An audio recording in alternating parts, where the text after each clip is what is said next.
So I'll give you a practical example. So one of my children was quite young and he had this thought. He was at school and he had this thought that just a random thought came through that I'd been in a car crash. And he had attached his well-being, his inner okayness, onto me being okay. So immediately when there's a chance that I might not be okay, I might be, off dead in a ditch, he immediately begins to feel unstable. Whatever we think, we feel. And so he started to put one thought on top of another, without any awareness that he was doing it. So he started, to fire up his imagination that for whatever reason, I've been in a car crash.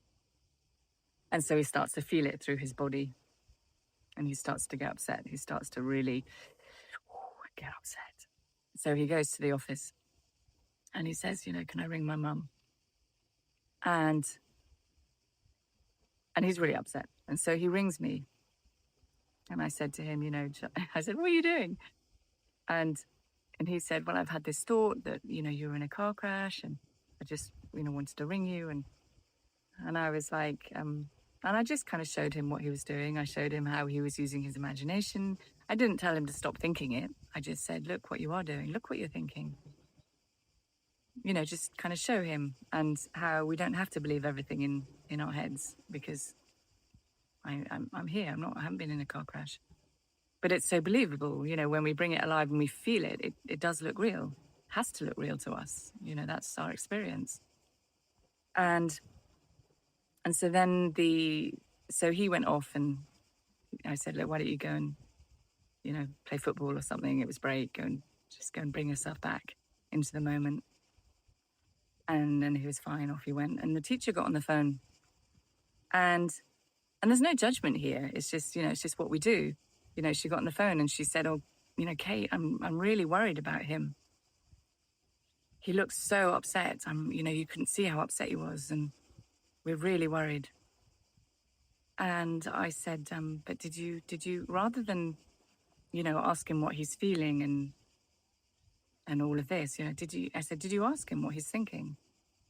And she said, no. And I said, well, he's going to be upset because he's had this crazy thought coming through his mind that, I've been in this car crash. And then I said, because this particular school was quite hot on, mindset and resilience and teaching the kids that they have this inner resilience. And I said, so you teach them that they have this inner resilience, this inner well-being, this innate well-being. And yet when they have a wobble, it's almost like you lose sight of it. Like, do you know that they have this inner well-being? And it's like that's not touched by their experience. That's not touched by anything. That's innate. That's their well-being. And I said, do you know that? And she was quiet for a moment. And then she kind of laughed and she went, yeah. She said, that makes sense. She said, yeah, I did. I lost sight of it completely. She said, I got so distracted by how upset he was. I lost sight of him, of his well-being. And she said, yeah, I forgot. And it's funny, but, you might hear, so I never know what you hear, but you might hear. So you're just ignoring his feelings. You're ignoring that he's upset. And it's like, no, I'm not ignoring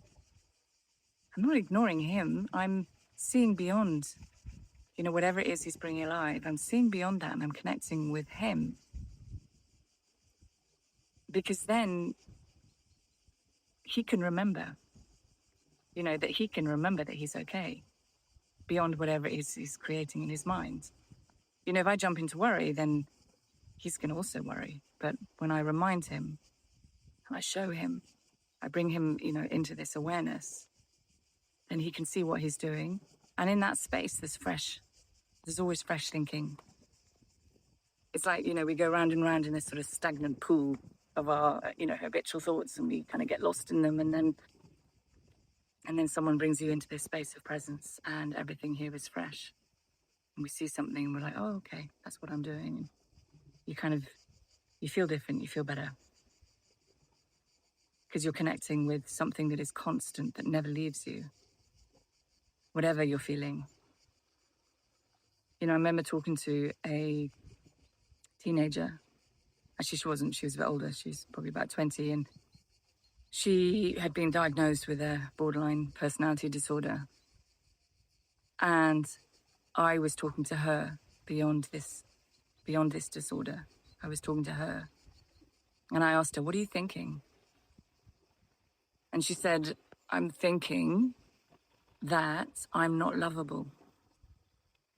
She said, I think this every day, I'm not lovable. How can anyone love me?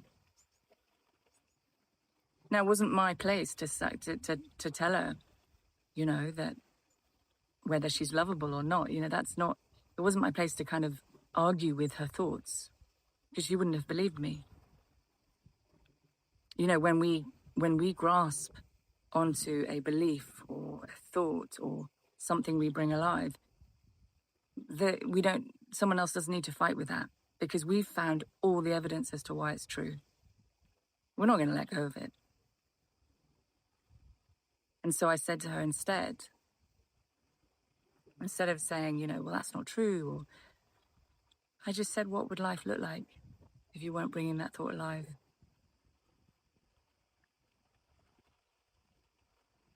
How would life look then?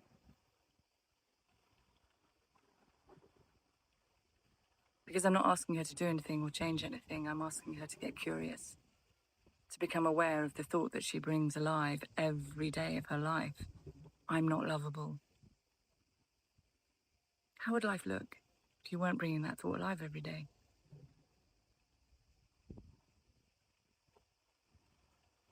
And then there's this space where you can ponder and reflect and wonder, how would life look?